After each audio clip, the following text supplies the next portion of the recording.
If Microsoft Office keeps showing your recently opened files every time you launch Word, Excel, PowerPoint, or Access, there's actually a really simple fix for that. In this video, I'll show you exactly how to do it.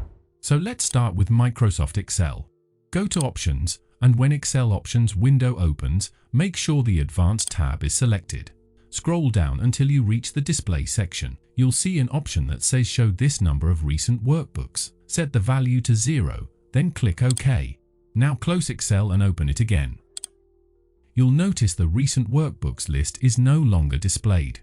Let's do the same thing in Microsoft Word. Go to Options, and when Word Options window appears, select Advanced tab. Scroll down again until you see the Display section. Set Show this number of recent documents to 0, then click OK. The next time you open Word, Recent Documents list will no longer appear. Now let's move on to Microsoft PowerPoint. Go to Options, and on the PowerPoint Options window, select Advanced tab.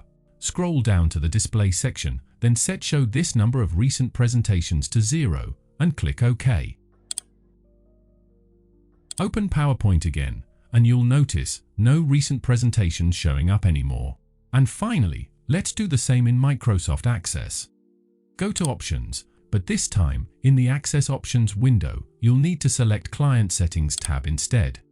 Scroll down to the Display section and set Show this number of recent databases value to 0, then click OK. From now, Microsoft Access will no longer display your recent databases. That's how you can hide recent documents in Microsoft Word, Excel, PowerPoint, and Access.